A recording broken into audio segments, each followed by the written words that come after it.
friendship that'll never ever end.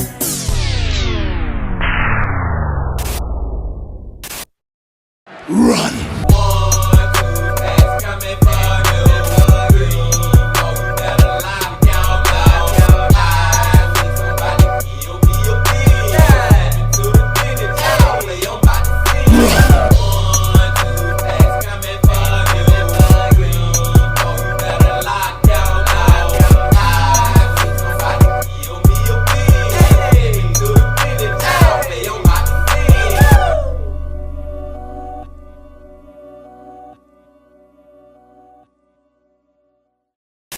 It's a beautiful day in the neighborhood. Reaction Beanie Yo 777. Dot in that neighborhood, my brothers and sisters. Once again, we are back, my friends. And today, we are going back to Jose Ortiz from Evil Intentions. Back to Evil Intentions, y'all. Hope y'all doing excelente out there today. And I'm glad that you came on back to the channel once again to help with the bean. And the title of the video is Madly Stalked Until the Very End. A monster's disturbing obsession. The story of Sarah Arbach. Now, for some reason, y'all, just from reading the title, I just got a feeling that this whole story could have been prevented. You know what I'm saying? Whatever happened to Sarah, I just feel like this, it shouldn't have. I shouldn't say couldn't, but I should say it shouldn't have got that far. And I don't even have the whole details of it, but I just got a feeling that's what we're about to get into. But before we get into it, y'all know what y'all got to do. Get whatever you may need. Get what you need, please. We are back to Jose Ortiz from Evil Intentions. Y'all got what y'all need. Y'all ready to go? Then let's go. All right, real quick before we get started, I just needed to say that I know stories like today's are not easy to talk about. I've had situations very similar to what I'm discussing today affect my own family, and I'm sure many of you have as well. Maybe you've even experienced some of this yourself. Just needed to say that if you're starting to experience any of what I mentioned in today's video, you have to try your best to leave that relationship. Now, I know that's easier said than done, because there's a lot of times when you try to leave, and they won't let you. Man or woman, young or old, a lot of times incidents like these escalate to extreme levels. And let's be very clear, someone trying to control your every move, who you hang out with, everything you do, it's not cute and it's not love. It's someone claiming you as their possession. And most times once that starts happening, it doesn't get any better. Now, this isn't to say that every situation ends up in horror, but from what we've seen, who wants to take that chance? I have to warn that today's video is going to contain disturbing details and imagery that are going to be upsetting for many. Before jumping in, please keep that in mind. Viewer discretion is strongly advised. Hey, Jose just spit straight facts right there, y'all. Nothing but facts. F-A-X. Stalking is a pattern of behavior directed at a specific person. It can cause fear, distress, and concerns for someone's safety. It involves repeated unwanted attention, harassment, or contact that interferes with someone's sense of safety and security. Unwanted texting, emailing, calling, following someone, showing up uninvited to their home. While women are disproportionately affected by stalking, men can also be victims. It's profoundly impacting victims' mental health, their ability to work, their ability to feel safe in their day-to-day life. Stalking is not just a nuisance, and it can escalate into physical harm. People can be killed.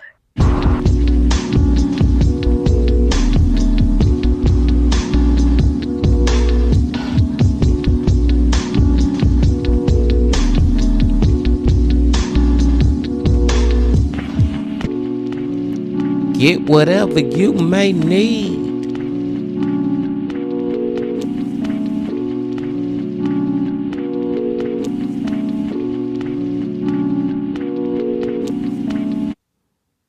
Sarah Auerbach was born on May 3rd of 1958 and grew up in Merrick, Long Island. She was born to two loving parents and had a sister, an identical twin. Sarah was originally born Sarah Schwartz, taking the name Auerbach later on in life through marriage. She was described as a quiet and sweet person, someone loyal and very loving to those that she cared for. Growing up in Merrick, Sarah was a part of a tight-knit community, a neighborhood filled with children like she and her sister. There was so much to do right where they lived that there was little reason to even go away to a summer camp or leave the area. They had it all right there. Sarah and her sister were two of about 8 kids on their block who did everything together. They went to the same schools, played together, wandered the mall, went out for pizza, everything that you'd expect kids to be doing on their spare time. Later on, she would go on to attend Kennedy High School in the Belmore Merrick district, not far from home. While here, she would be known as very intelligent. She did extremely well at math since young, showing interest in numbers since an early age. It seemed she excelled at everything she did when it came to her classes. She made friends and spent time with them, but always prioritized her work, devoting much of her time to school activities. She would end up playing varsity volleyball and tennis while remaining a top honor student. She actually became one of the top 10 students in her whole school. She did it through hard work and endless hours of studying, according to friends. The hard work would pay off. She would end up becoming a key member of the School Leaders Club, Spanish Club, and Honor Society. As she got older, while in school, Sarah didn't really date many people, but she would become very fond of one person. He was one of the most popular guys in school. She attended the prom with him, and they would begin to date seriously. A relationship that would turn out to be more than just high school puppy love. They graduated high school in 1976, going on to different colleges, but remaining closer than ever and very much in love. Sarah attended SUNY Binghamton, studying accounting, while her boyfriend attended Columbia University, studying law. She would graduate in 1980, putting her accounting degree to use by landing a job at an accounting firm. She would go on to marry her boyfriend just a few years later, in 1983. That's when she started going by the last name Auerbach. Having gained the experience needed to take her career further, she would set her sights on Solomon Brothers investment firm, where she rose in the ranks over the years. She was a part of the hustle and bustle of the financial district. Her office was located at 7 World Trade Center, where she would eventually become vice president. All of her hard work throughout the years had paid off, and she was pretty much successful at everything that she put her mind to. Yes, man, Sarah was successful as F. Sarah got a life that a lot of us wish we can be that successful. You know what I'm saying? From a little child that was like topping what Jose said, top 10 in her high school class. You know what I'm saying? Good grades, all that. She graduate, go to freaking college, meet she met a boyfriend in high school, but you know, she go to college, graduate from that. Now she the freaking VP at a major company. Like, everything is going so good, but then it all can go so bad. For a long time, Sarah and her husband were seen as the ideal, thriving couple. They were now the owners of a co-op apartment in Brooklyn Heights, and both very successful in their careers. It seemed like they had everything, but with time, things would begin to change. The couple would unfortunately separate, with Sarah staying at the Brooklyn Heights apartment throughout the separation. It was a difficult adjustment to make, as you might imagine, but with time, things did get easier. It took a lot to keep her mind occupied, but she remained focused on her career and spending time with her loved ones. Despite what was happening in her personal life, when it came to work, everything was still going great. Her work often took her out of the country to London, which offered time away and a good distraction. She often kept busy at the Eastern Athletic Club for workouts and went to wine tasting classes on her spare time. She had been focusing on feeling like herself again. She was into the latest fashions and loved dressing up in colorful suits, displaying a more outgoing personality. Not that she wasn't outgoing before, but the colorful outfits and big hairstyles spoke to how she was feeling at the time. She was starting to genuinely feel happy again, optimistic and curious of what the future had in store for her. Anytime neighbors saw her, she was in good spirits and very active, always friendly and social when it called for it. She was still young, just 35, and like a lot of people her age, she wanted to find someone to be with and one day have children. She had met different people throughout her time separated, connecting with one person in particular. In March of 1993, Sarah went to a singles wine tasting event where she would meet 46-year-old Ricardo Rick Varela. He was recently divorced himself. From the moment they met, something just clicked between them. Being in similar situations, it felt like they truly understood one another. Varela was a Chicago native who also had a degree in accounting like Sarah. He had served in Vietnam for a little over a year, where he was a clerk. He was divorced in 1992, making his way to New York shortly after. He was also a part of the same corporate suit and tie environment Sarah knew so well. He was a senior manager for international accounting firm Ernst & Young. He lived in an 11th floor apartment on West 51st Street. He was described as a clean-cut and smooth person in the beginning, very successful, a man who always had a story to tell. They looked to be a great match. They spent more and more time together, even taking a trip to Europe. They'd gotten very close in a short amount of time, within just a few months of meeting. But as time went on, again, things would change. Different parts of Rick's personality would begin to surface, just lies and stories that didn't always add up. He had a habit of bragging and over-exaggerating. He even went as far as saying that he was a fighter in Vietnam, a Green Beret vet to be exact, which was not the case. He told tales of all the lives he took in the war. The stories always made Sarah feel very uneasy. It would start to make her look at him entirely different. He had also attached himself to her in very strange ways. If Sarah said she liked something, he liked it too. If she didn't like something, neither did he. In her words, he was a mirror. His temperament also began to change, getting mad at little things and wanting to know everything that Sarah was doing and how she spent her time when she wasn't with him. The attraction and interest Sarah once had in Varela was quickly wearing off, but on his end, it seemed he only became more infatuated with her. As she tried to distance herself, he only tried harder. It all made her very uncomfortable. Sometimes you just don't know someone as well as you thought, and when that happens, someone has every right to move on from that if it doesn't work for them. That's what Sarah wanted, to move on. He wasn't who she thought he was, but this would be an entirely new type of scenario for her, one that would result in truly disturbing behavior. Boy, this is a slippery slope we going down right now, Bean Team. Or maybe I should say more like a double-edged sword or whatever. It's just two sides of the spectrum. And you look at it from Sarah's perspective, she realized that I don't really like this dude as much as I thought I did. He is showing some glaring negative signs that I really don't F with. I want to get out of this situation. Like, the more the days and the time go on, the more she started to dislike him and want to dissociate herself away from him. But if you look at it on the other side of the sword or the other side of the freaking spectrum, as the days go on, he is getting more infatuated, more attracted, more attached to her. And it just seemed like at some point something gotta give. And we already know what's gonna give, and this sad as F. Let's keep going. After about 7 months of dating, Sarah decided to call the relationship off. The truth was that about 3 or 4 months in, she had already started to see the red flags. She wanted to move forward and put this relationship behind her, but Varela would only become more unpredictable. He just wouldn't stay away, no matter how much she asked, resulting in her living in fear. He was no longer the smooth-talking man that she was once attracted to. He was someone entirely different. More and more, day by day, he was starting to become obsessed. His true character was beginning to emerge, and she just wanted to move forward. But Varela had no plans on letting her do that, and it would lead to a living nightmare for Sarah. Once she broke it off, Varela's behavior changed for the worst. He would call her nonstop at home and work. He would pop up at her apartment unannounced. He even came to her job randomly, but he wasn't able to do that as freely, since there's always police on the premises, in addition to building security. He didn't respect that she no longer wanted to be with him. From one moment to the next, Sarah found herself looking over her shoulder, feeling like she was always being watched or followed. A lot of the times, she was. Whether it was in private or public, right in front of onlookers, Varela would always show up, pleading with Sarah to take him back. He didn't care if he made a big scene, and he did not listen. It went on for months, and he wasn't letting up. His need to keep tabs on everything she did, the constant phone calls and surprise visits, it was alarming to say the least.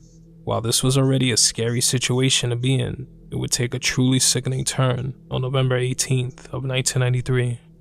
And it's like you can't blame Sarah at all for none of this. As far as like Sarah ain't know this man was gonna turn out to be a effing stalker. You know what I'm saying, man? That just goes with anybody in life and you get in a relationship with somebody. You don't know that they're gonna end up being a freaking crazy obsessive person when you first get in a relationship with them and everything looking all like freaking roses and pink petals and stuff. You know what I'm saying? Everything looking so good. And then when you break it off with them, you realize how much of a maniac they actually are. On that day, Sarah was at a Brooklyn Heights diner when Varela made an appearance unannounced. He had been calling and calling and calling her, and she had been ignoring him. She asked to be left alone and left him where he stood, making her way back to her apartment. A short time later, her intercom rang. It was him. He begged to be let upstairs. He told her his father passed away, and he desperately needed someone to talk to. She understood how that felt. She lost her father back in 1992 to a heart attack. She knew what that pain was like. Despite his behavior, Sarah felt bad for him. His antics were starting to become a disturbance, and she was a very private person. To avoid further issues, she let him up. She figured she would just talk to him, be a shoulder to cry on, so to speak. But it was anything but that. Once he got upstairs, Varela would pull out a knife and begin to force himself on Sarah, violating her in her own home. It left her paralyzed with fear. She let him spend the night out of fear that he would take her life if she didn't, or if she put up any type of fight. She thought this was the best way to survive her attack. She called the cops as soon as he left her home. She told them everything, but stated that she didn't want to press charges because she feared that nothing would be done since she herself let him into the apartment. She figured the case would go nowhere. She also didn't want to have to discuss this or relive it. But it wasn't like authorities weren't already aware of their history. Due to his behavior in the past, she had filed numerous harassment complaints. She was always worried about what would come of it, if it would send Varela into a rage. It all made her sick. It left her feeling like a prisoner in her own home. Even when that night was over, she couldn't stop thinking of what happened. A terrible memory that just wouldn't go away. Still. And see, this is what I was talking about earlier, Bean Team, right here when we first started the video, when I was like, man, I feel like this ish could be prevented. These freaking police, man, y'all been knowing this ish was going on. And then it got to a worse state now where he pretty much done sexually assaulted her, but she don't really want to press charges like that because she feel like, hey, I let him in the home and all this and all that. But the police should still be on high alert, man. I don't know, y'all. I don't know, man. I don't want to blame the police completely so far from everything we done heard, but I just feel like they should have been more active in trying to prevent these two from being together or whatever. One time that he caught, if it's a restraining order, one time he caught around her. Lock him up for freaking 3 months. I don't know. Give him some time. Do something. The phone calls persisted, the random pop-ups. She hated everything about it. It came to a point where she felt like Varela was going to come through her door any minute and do it all again, creating this dreadful feeling of paranoia mixed with her fear. And she had every right to feel it. It's something no woman should have to experience. The fear continued to grow. She changed the locks on her door. She had gates installed onto her fire escape windows. She even told neighbors not to let Varela into the building if he buzzed their apartment. She wanted to be as far away from him as possible. She began to see a psychiatrist because of how much it all got to her. Just the thought of her having to go home at all scared her. In December of 1993, Sarah hired a former detective to run a personality profile on Varela, which meant a report on his behaviors and personality traits. She explained everything to him, so he would suggest that she start carrying a cell phone, and she did. She also changed her phone number. The detective hired bodyguards who would take her to work in the mornings and back home in the evenings, which felt like a drastic change, but something she felt was needed. It did make her feel safer, but it was costly, and Rick was still making her life a nightmare. On February 27th of 1994, Sarah went to the store to get groceries, and when she was returning, she could see Rick making his way from her building. He spotted her, yelling at her to stop. She ran into the athletic sports club, and he followed her inside. She was able to flee through a back door. She immediately placed a call to the former detective that she had been in contact with. He told her he would be there in a half hour, but when he got there, Rick was already gone. There was no reason to call 911 because nothing could be done. Rick didn't do anything but shout her name, so they didn't even bother. It just made her feel even more scared for her life. The detective she hired advised her that she could never really be safe living here. Varela would always know where she'd be. She shared the same feelings. However, renting out her apartment or putting it up for sale on such short notice wasn't an option. And there was another problem. Sarah could no longer afford to leave. She had ran out of money after paying for protection. She couldn't move. She also couldn't pay for protection any longer. The former detective she'd hired found himself invested in her case. He stopped billing her altogether, working for free, and continued to help her as best as he could. He would call Varela directly and ask him what his intentions were. What did he expect to be the outcome in all of this? What was he going to do if Sarah stopped to talk to him? Varela stated he only wanted to speak to her. He wasn't argumentative. Surprisingly, he said he'd leave her alone. He was sorry and he would stay away. Neither Sarah or the detective believed him. Active detectives also questioned Varela about the night he violated Sarah in her home. He admitted to everything that happened except for brandishing a knife. He knew if he admitted to doing that, he would be facing prison time. Another one of his lies. The detective kept tabs on Varela and realized that he often traveled. Whenever he wasn't in the city, Sarah felt more at ease. She walked through her neighborhood freely, knowing that he wasn't around, but that fear always found its way back in. I can't live like this. When I can get out of here, I will. The detective would suggest that she file a new aggravated harassment report on Varela to keep him away, but she feared it would only make him even more mad.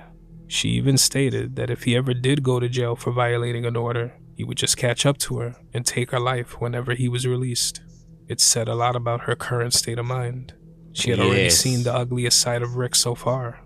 His lies, his manipulative ways, his need to control her every move, his sick ability to just violate her as if it was nothing. She knew the monster he truly was, even if he had others fooled. He was a terrible person, and she just wanted to be done with this. She started to spend less time home, sometimes spending the night with friends just so she could feel safe. When she was with them or at work were some of the only times that she felt like she could breathe. Then, something happened. The phone call stopped. Rick wasn't showing up at her neighborhood anymore, and there were no more attempts to get into her building. It was a huge shift. Despite months of being terrorized and having experienced sickening treatment, Sarah started to think positive again. It had now been 6 weeks since she last heard from him. It was starting to feel like she was finally free of all of this. Then a phone call came in at work. Hello? Hello, Sarah. Who is this? Rick. The reply gave her chills. She didn't need to ask for her last name. She knew exactly who it was. The former detective helping Sarah called Rick again. Remember me? Sarah got a phone call today. Oh, is that right? Yeah. The guy said his name was Rick, but Sarah couldn't be sure.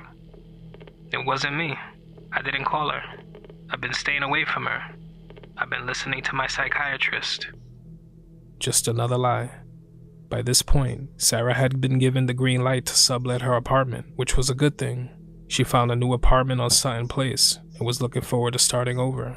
The former detective called Sarah back, letting her know she needed to keep her guard up. She was advised to change up her routines and make the move as soon as possible, since she would never feel at ease in her current apartment. It would be the last time they speak. On Sunday, April 3rd of 1994, Varela went to an Avis car rental on 54th Street in Manhattan, looking to get a car for a few days. He rented a gray 4-door Chevrolet. He would use it to drive around Brooklyn Heights and stalk Sarah without her knowing. He was getting a feel for her newest routines, allowing him to carry out one final horrifying act. And it's just like Bean Team, just the time frame of how long he been stalking her. You know what I'm saying, man? Like, obsessed is like not even the word. Like, we need a better word, like to exaggerate it even more. How obsessed he really was with this lady, with this stalking ish over weeks and months of just following her on a daily routine. Like, something gotta be so effed up in your head to be doing ish like this. And it go from stalking to actually ending her life. Thursday, April 7th of 1994, Varela drove his rental car to Sarah's neighborhood. He He parked the car and started to walk down the street wearing a disguise, an olive-colored raincoat, sunglasses, and a big wig. He entered a bakery and just stood there, looking out of the window. Right across the street from him was 185 Henry Street, the Best Cleaners. Varela stood there for a few minutes, just staring, raising the suspicions of the bakery owner. At around 8:55 a.m., the owner asked Varela if there was anything he wanted, but he quickly exited the bakery, almost frantically. But it wasn't because of the shop owner's question. It was because he saw Sarah, and she was walking into Best Cleaners. She was a regular there. He had been watching her closely and knew that she would be here eventually. She walked in and began to pass her laundry over the counter as Varela came up behind her. He didn't say a word. As she turned, he would pull out a Walther 380 and started firing, striking her in the ear, chin, neck, chest, and hip. 6 shots. I wasn't expecting that one, y'all. Seriously, I did not expect for this man he was gonna kill her in broad daylight like this. So this just telling us even more. He didn't give a F at this point. He had on his mind, I'm finna stop stalking you. I'm just gonna end your life since you don't want to be with me no more. Like he had made up his mind to that point. To freaking kill her while she going into a laundromat when all these people around to see this ish and to shoot her as many times as he did. He didn't care no more. Now all I hope is, this all I'm hoping at this point, y'all. At the end of this video, please let this man get at least life in prison. Please, at least that much. That's total. She fell to the ground, critically wounded, as people on the block scattered, trying to duck the shots, unsure what direction they were coming from. Varela then exited the Cleaners and walked back to his rental car, speeding off. Just like that, after months of his twisted obsession becoming worse and worse, Sarah's life had been taken. Her worst fear come true. After taking her life in cold blood, Varela calmly drove his rental back to Avis and returned it, paying for it with his corporate credit card. He made his way back to his home at around 10:30 a.m. He walked into his building, said good morning to the doorman, and had a smile on his face, like nothing even happened. Completely normal. He stood at his apartment for a little over a half hour before changing his clothes and leaving again. Authorities were well aware of who their main suspect was. They went to his apartment to question him. He had already left. Varela made his way downtown to Greenwich Village, still carrying his weapon and a picture of Sarah in his pocket. He had purchased the weapon just weeks before in Chicago, where he had a license for it. He watched a movie that lasted a little over 3 hours and left the theater at about 5:15 p.m. He spent the next few hours going to different bars in the village while police were trying to find him. Earlier on, pedestrians near the scene were able to get the license plate of his rental, which led authorities straight to Avis. Here, they collected the vehicle and surveillance video that would show Varela cleaning out the car, but they had no idea where he was. He wandered the lower Manhattan and downtown Brooklyn areas, and at around 11 p.m., he made a phone call to his ex-wife in Chicago, a phone call filled with self-pity, sounding like he felt sorry for himself. The tone of the call was dark. He said he loved them both and said goodbye to her and their daughter. Then he hung up. His ex-wife could tell that he was drunk on the phone, but he never mentioned what he had done just a few hours before. While detectives revisited the scene of the crime, Varela made his way to the Brooklyn Promenade. He walked through the area, still drunk, making his way to a set of benches that provided a view of the Manhattan skyline. He went through what seemed to be a full pack of cigarettes, littering the ground around him with butts. He stood here for hours while there was a manhunt going on for him. He then took the same weapon he used on Sarah, put it up to his right temple, and fired. It was about 3:30 a.m. when 2 pedestrians walking through the area heard the shots. They contacted police, who would arrive at the scene shortly after. They hadn't caught up to the monster in time. There would be no arrest, only disappointment. Authorities would... Only disappointment is effing right, Jose. Are you freaking kidding me, man? Here we go again with another one of these, Bean Team. Well, freaking murderer, they so confident or so like have no care in the world about killing somebody, but they scared to go do the time for it, so they rather go in their life too. Like, that is such a cop-out for them to do that. But it goes back to just my faith, Bean Team. I have the faith in the afterlife, and I believe in God. God. And if they think that freaking just because you gonna end up ending your own life, you ain't gonna have to pay for the consequences of ending somebody else's life, Mr. Morella, Varela, Chachella, whatever the freak your name was, I bet you God got your ass once you went to the afterlife. Didn't see that coming either. But come to find Varella's lifeless body slumped on a bench and the weapon nearby. They laid him on the ground and started to search his body, finding a folded sheet of loose leaf paper in his pocket. It contained his confession, just 6 words. Police, I killed Sarah Auerbach. Rick. His confession meant nothing. It showed no remorse. This whole show was more for him than anyone. Every last bit of his behavior was premeditated. When he made that phone call to Sarah's job, he did it to make sure she was still in the city. That way he could stalk her and follow through with his sick plan. No matter what Sarah chose to do, he would find a way.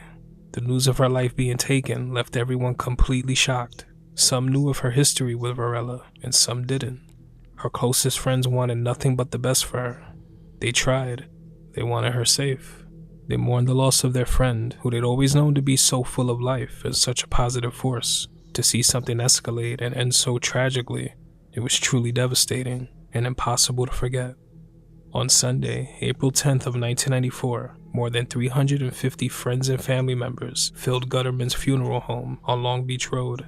Sarah's wooden closed casket rested at the front of the chapel. Many who attended shared their memories of her, thinking back on how kind and loving she was, how hard she worked to get to where she was in life. It was an immense loss for everyone. Some who sat near her coffin at the service could be seen fighting their way through tears and asking themselves, why? Is something no loved one should have to experience, having to know what she went through the last few months of her life, and her last few moments when it all came to an end. It was very surreal, difficult to imagine that Sarah was never coming back. Losing her was something nobody here was ever prepared for. Her casket was then taken to Bethel Cemetery in Paramus, New Jersey. In the aftermath of her slaying, Sarah was faulted by many for not getting a restraining order or filing charges against Varela, almost like they had never heard of intimidation or a victim being scared for their life. Associates of Sarah's recalled having similar experiences as she did, and the authorities always taking it as a joke. Why would this be any different? It was hard to argue. Many said Sarah shouldn't have felt scared to go to police, even if she felt they wouldn't take her story seriously. But no one asks why she felt this way to begin with. Why? Was it because of stories just like hers being overlooked in the past? Let's face it, you can place blame on someone if you want to, but nothing will change that a piece of paper has never protected anyone from an attack. Just ask Ava Rosenthal. Ask Danielle de Medici. Ask Galina Kamar. Ask Maritza Martin Munoz. Ask Anita Stewart and Jasna Outlaw. You won't get an answer because they didn't live long enough to tell their stories. These obvious threats, the red flags that show so often, they need to be taken seriously. It doesn't always just go away. The situation doesn't always resolve itself. If a man or woman is expected to report this type of behavior, they need to have confidence that it'll be taken seriously. They need to feel safe. Because while authorities and judges over the decades have been known to make promises and break them, the villains in these stories always stay true to their word. Sarah's name, like many others, was published all over the headlines, only to fade into the past. But for her loved ones and countless others, it never goes away. She's just... And Jose making a great point right now, y'all. Just the fact that, hey, it is a lot of cases out here where people do end up trying to tell the police about they being stalked and stuff. And guess what end up happening? The police don't take it serious and it just end up with them being killed. It make the situation worse because the police don't actually do nothing about it. Still be here today, living her life with her family and friends. But she'll never have that chance. It was stolen from her by a coward, a monster who took it upon himself to make sure that she would never know peace. Someone who wanted nothing more than to make her live through this nightmare. Because if she wasn't with him, she couldn't be with anyone else.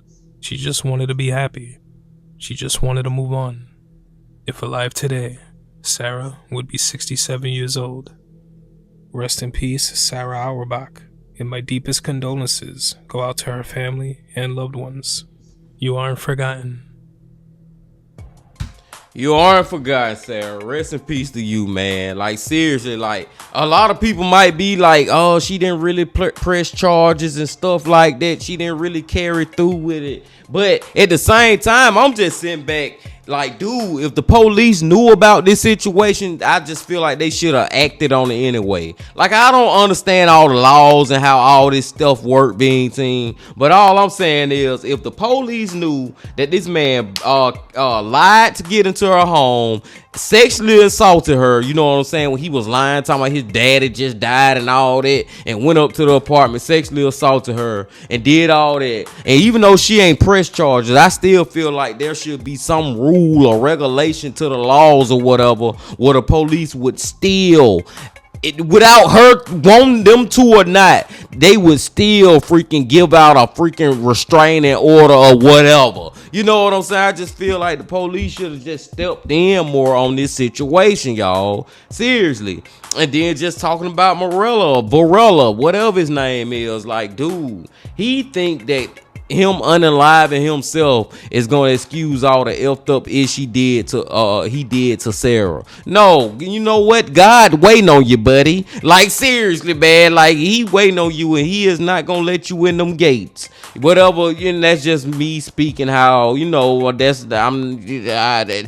all got our own beliefs, being team, of what the afterlife is, but I'm just saying, like, that's just me speaking in a certain way, but I'm basically just saying, like, the afterlife for you is not gonna be good for the decisions that you made, bro.